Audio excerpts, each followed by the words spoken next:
अस्सलाम वालेकुम नाज़रीन, आप देख रहे हैं इस वक्त हमें बराह रास्त सोशल मीडिया के मुख्तलिफ प्लेटफॉर्म्स पे फ्रेम में देख रहे हैं। जो मेरे साथ शख्सियत बैठे हैं किसी भी तारफ का मोहताज नहीं है, तो मुझे नाम लेने की भी जरूरत नहीं, आप बखूबी इन्हें जानते हैं। रैना साहब, बहुत शुक्रिया आपने टाइम दिया, क्योंकि ये बड़ा टाइट शेड्यूल होता है इलेक्शन के दौरान। तो बहुत शुक्रिया आपका टाइम देने के लिए। शुक्रिया। पहला सवाल, पीर पंचाल से आता हूं और पहाड़ी तबका से भी हूं। बड़ा जोश, बड़ी उम्मीदें हैं पहाड़ी तबका को खासकर, और उतना ही जोश अगर देखा जाए गुजर तबका में है। एक तबका को आपने उनका हक दिलाया, दूसरे तबके का इंटैक्ट रखा। बड़ा मुश्किल होता है बैलेंस करना, और उसके बावजूद वो कल आपने देखा होगा सुप्रीम कोर्ट में कितना बड़ा जलसा किया पहाड़ी लोगों ने। तो वो लोग देख रहे हैं कि कब बीजेपी की तरफ से कैंडिडेट आएगा। थोड़ी ताखीर क्यों? सबसे पहले मैं आपका शुक्रिया अदा करता हूं, और इलेक्शन की लंबी कैंपेन के बीच में, चूंकि इस वक्त जम्मू कश्मीर पूरे मुल्क के साथ साथ इलेक्शन के दौर में है, और हमारे यहाँ कल उधमपुर कठुआ डोडा की जो पार्लियामेंट सीट है, यहाँ वोटिंग होनी है, और सब इस वक्त अपना जोर आजमाइश इसी सीट पर अभी कर रहे हैं। तो मैं भी एक लंबे टूर के बाद यहाँ पहुंचा हूं, और जो मैंने बनी, बिलावर, मसूली, कठुआ, जसरोटा, हीरानगर, उधमपुर और डोडा, किश्तवाड़, रामबन से करते करता बनिहाल तक एक लंबा जो है कैंपेन मैंने किया, पार्टी के तमाम वर्कर्स ने किया है। और कल पहले मरहले की वोटिंग है, और मुझे उम्मीद है कि जबरदस्त नतीजे बीजेपी के लिए आएंगे।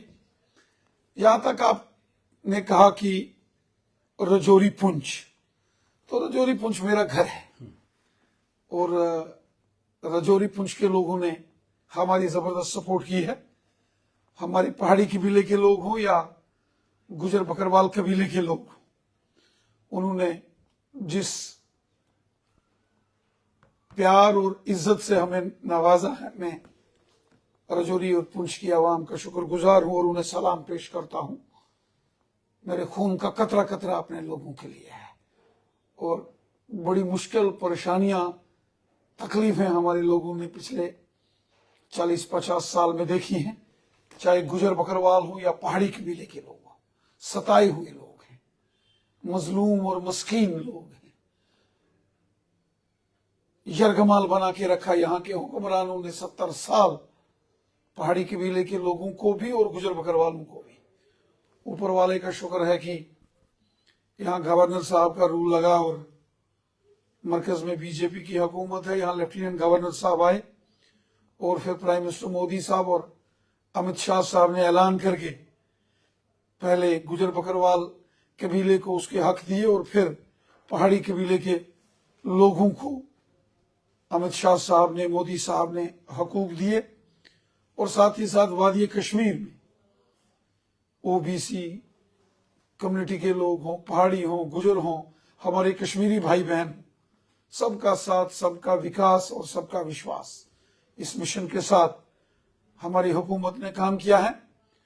और मैं अपने लोगों का मशकूर हूं, ममनून हूं, शुक्रगुजार। लोगों ने मुझे बहुत प्यार दिया है, और मैं हमेशा खादम बन के लोगों के काम करता हूं। इसलिए आपने देखा कि वो कल जिसका आपने जिक्र किया कि सुरनकोट के अंदर कम से कम 400-500 के करीब सरपंच पंच इकट्ठे हो गए, और उन्होंने अहद किया कि इन इलेक्शन में वो बीजेपी का साथ देंगे, बीजेपी की सपोर्ट करेंगे। मैं अपने लोगों का हमेशा मशकूर हूं, शुक्रगुजार दिल से, और केवल सियासत के लिए नहीं कि मुझे कोई वोट लेने हैं तो इसलिए। मैंने कहा कि रजौरी पुंछ, अनंतनाग, कुलगाम, शोपियान ये मेरा घर है, और यहाँ के लोगों ने जो प्यार, इज्जत, हौसला अफजाई हमारी हमेशा की है, उसके लिए मैं अपने लोगों का शुक्रगुजार। रही बात इलेक्शन की, मुझे उम्मीद है कि हम ये इलेक्शन लड़ेंगे और जीतेंगे। लेकिन कैंडिडेट अभी तक, या उम्मीद है कल तक? देखिए, कुछ फैसले पार्टी के जो हमारे सीनियर लीडर्स हैं, हमारे ऑल इंडिया प्रेसिडेंट साहब हैं, ऑनरेबल होम मिनिस्टर साहब, ऑनरेबल प्राइम मिनिस्टर साहब और बीजेपी की जो सेंट्रल इलेक्शन कमेटी होती है उसके फैसले होते हैं। और भी लेकिन बतौर पार्टी प्रेसिडेंट रविंदर रैना मैं पूरे तरीके से तैयार हूं। मैं तो चाहता हूं अनंतनाग राजौरी के साथ साथ श्रीनगर और बारामूला की सीट से भी हम इलेक्शन लड़ें। और जो मैंने पिछले 7 सालों में एज पार्टी प्रेसिडेंट, ये मुझे 7वां साल है, जो मैंने काम किया है और जो लोगों की मुझे सपोर्ट है, जम्मू और उधमपुर में तो है ही है, लेकिन वादी कश्मीर के अंदर भी मैं इस बात को यकीन से कहता हूं कि बीजेपी सबसे मजबूत तरीन पार्टी है। अगर हम इलेक्शन लड़ते हैं और पार्टी के ऑल इंडिया प्रेसिडेंट साहब ऐलान करते हैं, आप नतीजे देखेंगे, आप देखेंगे कि लोगों के जज्बात देखेंगे। मैं देख रहा था आज अनंतनाग, राजौरी, पुंछ पार्लियामेंट सीट पर हमारे कुछ बड़े जो हमारे रिस्पेक्टेड लीडर्स हैं अलग अलग सियासी जमातों के, उन्होंने अपना नॉमिनेशन फाइल किया है। मैं कहता हूं अगर ऊपर वाले ने मौका दिया बीजेपी को और बीजेपी ने फॉर्म भरा तो फिर दिखाएंगे कि नॉमिनेशन कैसे भरा जाता है। एक ताखीर को लेके ना थोड़ा तजब्जुब में लोग, मैंने पहले कहा कि वो फैसला पार्टी के हाईकमान ने करना है। हमारे जो नेशनल प्रेसिडेंट साहब हैं, होम मिनिस्टर साहब और हमारे जो मुल्क के प्राइम मिनिस्टर साहब हैं और बीजेपी की जो सेंट्रल इलेक्शन कमेटी है, वो उन्होंने फैसला करना है। बीजेपी जम्मू कश्मीर पूरे तरीके से इलेक्शन अनंतनाग राजौरी सीट पर लड़ने के लिए तैयार है और हमें यकीन, पहाड़ी कबीला हो या गुजर बकरवाल हो, जबरदस्त तरीके से बीजेपी की सपोर्ट करेंगे, क्योंकि बीजेपी ने पहाड़ी कबीले की भी खिदमत की है और गुजर बकरवालों की भी खिदमत की है, दिल से की है। पहाड़ी कबीले को एसटी स्टेटस 10% कोटा दिया और गुजर बकरवाल का 10% का एसटी का कोटा महफूज है। और जो डेवलपमेंट आज राजौरी पुंछ के गांव गांव में हो रही है, सड़कें, स्कूल, बिजली, पानी, जम्मू से राजौरी पुंछ नेशनल हाईवे, और बहुत बड़े काम करने हैं और काम बीजेपी ने ही करने हैं। मुगल रोड के ऊपर 2000 करोड़ का टनल ये बीजेपी ही बना सकती है, बीजेपी के अलावा कोई नहीं बना सकता। तो मुझे यकीन है कि राजौरी पुंछ हो, अनंतनाग, कुलगाम या शोपियान हो, खुलकर लोग बीजेपी की मदद करेंगे, हिमायत करेंगे और बीजेपी की जीत होगी। रविंद्र सर, बहुत बड़ी बात कह रहे हैं आप। एक तरफ अमित शाह जी कह रहे हैं कि हम 2 सीटों पे जो है इलेक्शन लड़ रहे हैं और एनसीपीडीपी कांग्रेस को छोड़ करके लोगों से वो अपील कर रहे हैं कि किसी और को आप वोट कीजिए, किसी और पॉलिटिकल पार्टी को।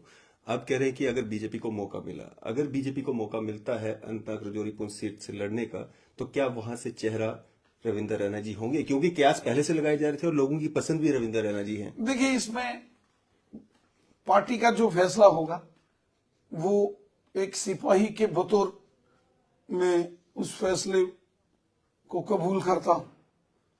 और न केवल अनंतनाग, राजौरी, पुंछ, बल्कि आप श्रीनगर चले जाएं, बड़गाम, पुलवामा, गांदरबल चले जाएं, त्राल चले जाएं, या आप बांडीपुरा, गुरेज चले जाएं, आप कुपवाड़ा, बारामूला चले जाएं, वहां भी आप देखेंगे हर जगह जो है मेरी रैलीज, मेरे प्रोग्राम, तंजीम के जो बड़े इजलास मुनक्किद होते हैं, ऊड़ी, करना, टंगढार, टीठवाल, केरन, मच्छल, लोलाब, इन तमाम एरियाज में मेरा खूब आना जाना होता है। बॉर्डर के लोग हैं, दूर दराज के लोग हैं, उनकी खिदमत करता हूं, उनका खादिम हूं, लोगों की परेशानियां हल करने की कोशिश करता हूं, इसलिए लोग मोहब्बत करते हैं और मैं भी दिल से लोगों की रिस्पेक्ट करता हूं।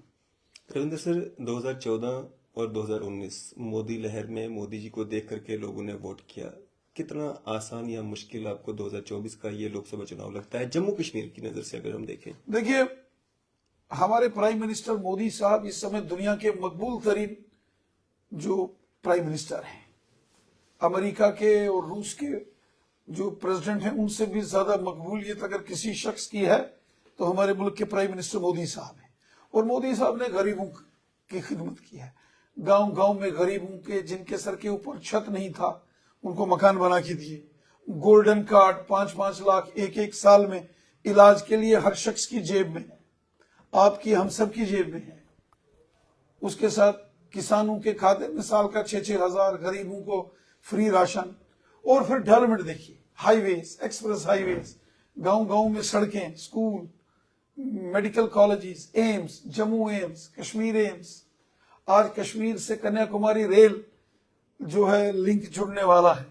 तो बहुत जबरदस्त काम मोदी साहब ने किए हैं। और सबसे बड़ी बात है जो अमन और खुशहाली, आज कश्मीर के बाजारों में रौनक है, कश्मीर की सड़कों पर रौनक है, बाजारों में चहल पहल है। 2 करोड़ से ऊपर टूरिस्ट जो है पिछले साल वादी कश्मीर में आए। G20 सम्मेलन होता है, नाइट क्रिकेट टूर्नामेंट यहाँ होते हैं। फिर तो भी केवल जम्मू में नहीं, कश्मीर में भी। फिर भी और आपके इल्जाम लगते हैं। रात के 2-2 बजे तक लाल चौक में नए साल का जश्न बनाते हैं लोग। 31 दिसंबर का मेला रात को देखा होगा। तो ये एक बहुत बड़ा बदलाव है जो मोदी साहब ने लाया है और डेवलपमेंट हुई है। मुझे लगता है कि 2014 में और 2019 के बाद 2024 में बीजेपी की जबरदस्त जीत हो। फिर भी अपोजिशन वाले जो हैं आप पे आरोप लगाते हैं और कभी गुपकार अलायंस बनाते हैं, कभी इंडियन अलायंस बनाते हैं, तो कैसे देखते हैं, क्या जवाब देना चाहेंगे उनको? देखिए, जमहूरी निजाम है, अगर कोई इंडिया अलायंस बनाता है, कोई गुपकार अलायंस बनाता है, बनाए, कोई हमें इसका फर्क नहीं पड़ता है।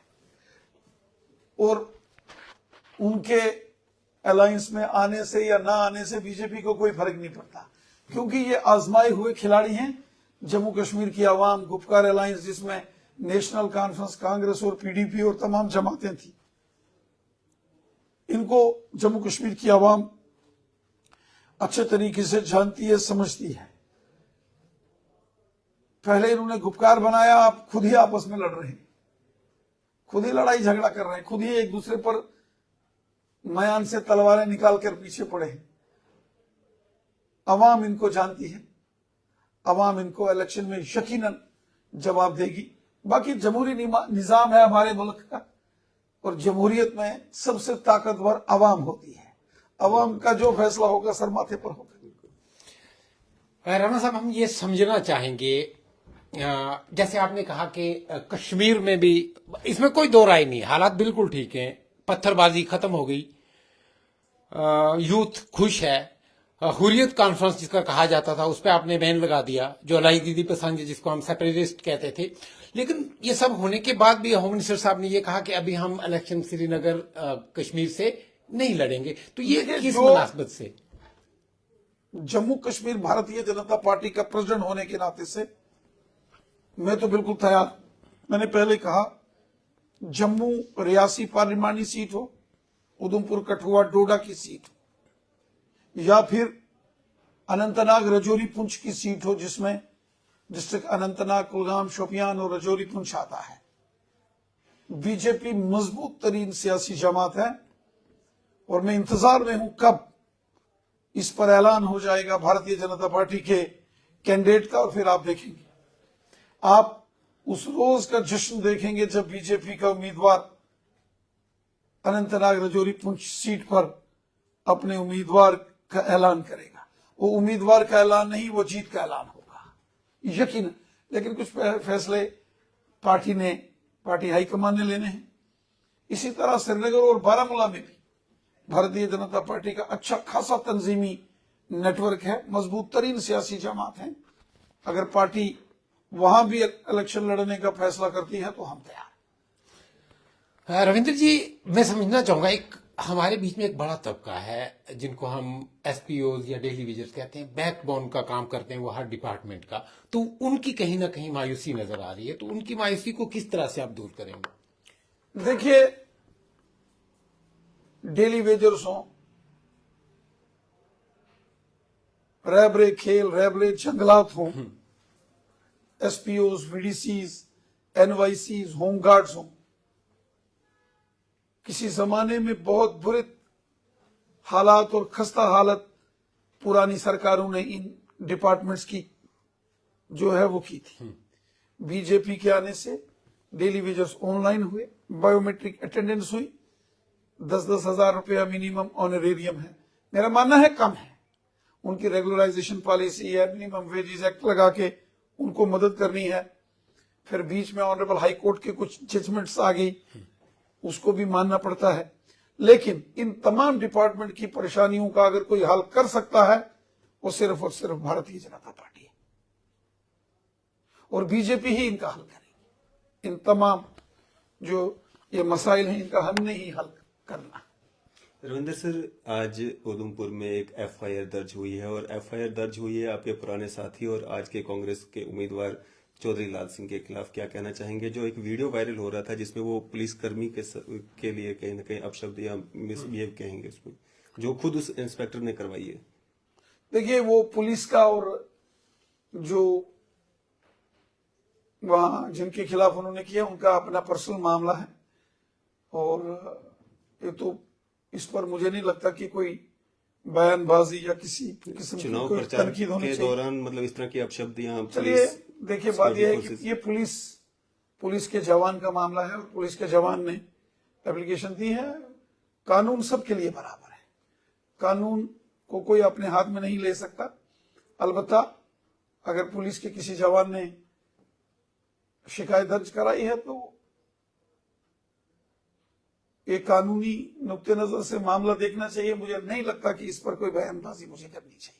रविंद्र सर, काफी सारे लोग हैं जो ये कह रहे हैं कि जो 2 कैंडिडेट्स बीजेपी ने उठाए हैं उनको रिपीट नहीं करना चाहिए था, किसी नए चेहरे को मौका मिलना चाहिए था।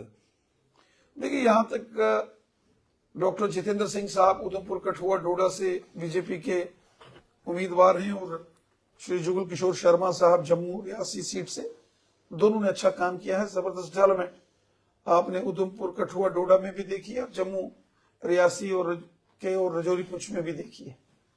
तो बहुत सारे जो मेहनत हमारे इन लीडरान ने की है उसको देखते हुए पार्टी ने यह फैसला लिया है, और मुझे पूरा यकीन है कि जबरदस्त तरीके से ये दोनों सीटें बीजेपी तीसरी बार भी जीतेगी। रविंद्र सर, मैं समझना चाहूंगा, भारतीय जनता पार्टी का एक नारा है अब की बार 400 पार, लेकिन हिज़्ब इख्तलाफ या पब्लिक डोमेन से कुछ बातें निकल के आ रही हैं कि अगर अब की बार भारतीय जनता पार्टी ने 400 पार की तो ये हिंदुस्तान का संविधान बदल सकते हैं और आने वाले 50 साल तक यहाँ इलेक्शन नहीं होगा। तो लोगों को डराया जा रहा है। देखिए, जमहूरी निजाम में सबसे ताकतवर अवाम होती है, और जिस तरीके से मोदी ने काम किए हैं, पिछले बार भी तो 350 के करीब करीब सीटें थी बीजेपी। मोदी साहब ने काम किया, लोग दिल से मोदी साहब से मोहब्बत करते हैं, और इसलिए हमें लगता है कि हम 400 से ज्यादा सीटें लेकर लोगों की, आवाम की खिदमत करेंगे, लोगों का भला करेंगे। हमारा और हमारी सरकार का, मोदी साहब का नारा है सबका साथ, सबका विकास, सबका विश्वास। हिंदू, मुसलमान, सिख, ईसाई, गुजर, बकरवाल, पहाड़ी कबीला सब हमारा है। हमें सबसे मोहब्बत है, हमें सबकी फिक्र है। हमें जम्मू के डोगरे की भी फिक्र है, हमें अपने कश्मीरी मुसलमान भाई बहन की भी फिक्र है। हमें सबकी खिदमत करनी है। हमें गुजर बकरवाल की भी फिक्र है, हमें पहाड़ी कबीले की भी फिक्र है। इसलिए हमने सबका भला किया है। आज कश्मीर में जो अमन आया है, मुल्क में खुशहाली आई है, तो जो मुल्क के अंदर रहने वाले 140 करोड़ अवाम है, जिसमें हिंदू भी है, मुसलमान भी है, सिख भी है, ईसाई भी है, गांव का है, शहर का है, सबका फायदा है, सबका भला है। और जब मोदी साहब ने सबका भला किया तो हमें यकीन है कि अब की बार 400 पार। यानी किसी को घबराने की कोई जरूरत नहीं है कि यहाँ का संविधान चेंज होगा या आने वाले 50 सालों में इलेक्शन नहीं होगा। हमारा मुल्क कानून से चल रहा है, कानून से बड़ा कोई नहीं। रविंद्र राणा साहब की मैं एक गारंटी लेना चाहूंगा पीर पंचाल को लेकर, क्योंकि मैं उधर से आता हूं, जनाब भी उधर से हैं। मेरा कोई भी ऐसा प्रोग्राम, कोई भी ऐसी डिबेट नहीं होती राणा साहब जिसमें टूरिज्म की बात ना करूं, कि हमारा इलाका जो है वो कश्मीर से भी खूबसूरत है। हमारे इलाके को टूरिज्म के लिए अगर लाया जाए तो अनएम्प्लॉयमेंट बहुत कम होगी। देखिए, रजौरी पुंछ हो, जिसमें सुंदरबनी, कालाकोट, नौशहरा, रजौरी, दरहाल, बुद्धल, मंजाकोट, कोटरंका का एरिया हो, या सुरनकोट, मेंढर, पुंछ, हवेली, मंडी, लोरन सब्जियां का एरिया है, या सुरनकोट के बफलिया से ऊपर आप चले जाएं, ये जो चंदीमढ़ का एरिया है, हिलकाका की ओर चले जाएं, डोगरा, पुशाना, चले जाएं, फजलाबाद, आड़ी मनोट चले जाएं, या फिर आप थन्ना मंडी और ऊपर के एरिया में चले जाएं, दरहाल के ऊपर जो 7 झीलें हैं, बुदल तक चले जाएं। खूबसूरत रजौरी पुंछ एक वादी है। बदनसीबी से जो पुराने हुक्मरान थे, एनसी कांग्रेस और पीडीपी ने, उन्होंने रजौरी पुंछ के साथ बहुत बड़ा इस्तेसाल किया।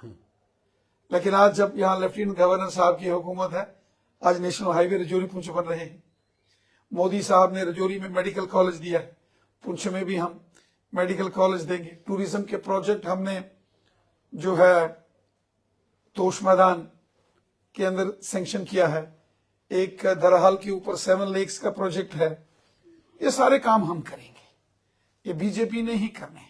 आज रजौरी पुंछ में गांव गांव में देखिए कितनी शानदार सड़कें बन रही हैं, आज कितनी अच्छी डेवलपमेंट हो रही है। गांव गांव में पीने का साफ पानी, गांव गांव में पाइपों के ढेर पड़े हैं। आज बिजली, ये सारी चीजें गरीबों, मस्कीनों, ज़ईफों और दूर दराज के एरिया तक पहुंचाने का काम बीजेपी ने किया है। मुगल रोड के ऊपर टनल बनाने का काम, या ऊड़ी और अपने पुंछ के ऊपर का जो मंडी का एरिया उसको जोड़ने का काम, ये बीजेपी ही करेगी। बीजेपी ने रजौरी पुंछ में डेवलपमेंट की है, बीजेपी ने डोडा किश्तवाड़ रामबन में डेवलपमेंट की है, जम्मू उधमपुर रियासी में की है, कठुआ में सांबा में की है, और बीजेपी ने वादी कश्मीर के अंदर डेवलपमेंट की है। सब हमारी है, हमें सबसे मोहब्बत है। यही तो बीजेपी की खूबी है, हमें सबसे मोहब्बत है। गरीब, अमीर, गांव का, शहर का, जम्मू का, कश्मीरी, हिंदू, मुसलमान, सिख, ईसाई, सब हमारे। रैना साहब, असेंबली इलेक्शन के लिए, लोकसभा का इलेक्शन होने के बाद असेंबली इलेक्शन के लिए कोई ख्वाब देख सकते हैं? मैं समझ रहा हूं आपका टाइम। जल्द जैसे हमारे प्राइम मिनिस्टर मोदी साहब ने उधमपुर की रैली में इस बात को वाजे किया, और होम मिनिस्टर साहब ने जम्मू की रैली में वाजे किया कि जैसा सुप्रीम कोर्ट ने डायरेक्शन दी है उसी मुताबिक जम्मू कश्मीर में असेंबली इलेक्शंस होंगे। मतलब 30 सितंबर 2024 से पहले पहले जम्मू कश्मीर में असेंबली के इंतखाबात हो जाएंगे। एक बात और, जम्मू कश्मीर के अंदर भारतीय जनता पार्टी ने नेशनल कॉन्फ्रेंस और पीडीपी को खत्म करने के लिए ABC टीम बनाई, क्या ये दुरुस्त है? देखिए, ये बहुत ही गलत बात है। कोई शख्स किसी सियासी जमात को नहीं खत्म कर सकता। किसी सियासी जमात को खत्म करती है अवाम। अगर अवाम उसकी सपोर्ट से हट जाएगी तो वो सियासी जमातें खत्म हो जाती हैं।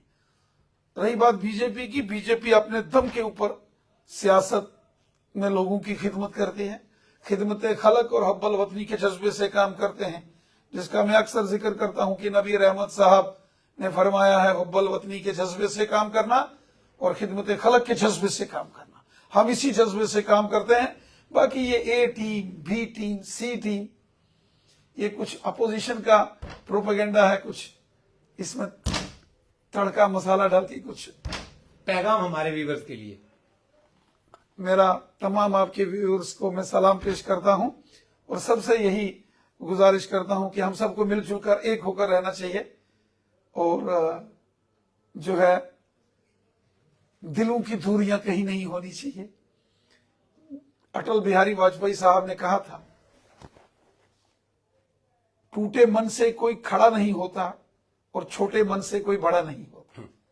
आप उसमें मिलजुल के रहना चाहिए, प्यार से रहना चाहिए, सबकी इज्जत एहतराम करके हमें जीना चाहिए, और जिंदगी में खुश रहना चाहिए, खुशहाल रहना चाहिए। बहुत शुक्रिया रविंदर साहब टाइम देने का। नाज़रीन, ये थे हमारे साथ रविंदर रैना साहब, जिन्होंने अपनी बात रखी, और इनका बड़ा टाइट शेड्यूल है, तो फिर इंशाल्लाह हम डिटेल से इनका इंटरव्यू इलेक्शन के बाद भी जरूर करेंगे, और बहुत सारी बातें करने के लिए हम इनके साथ जरूर हाजिर होंगे। तब तक अपना और अपने इस चैनल का बहुत बहुत ख्याल रखिए, हमें इजाजत दीजिए, अपना बहुत बहुत ख्याल रखिए। अल्लाह निगहबान।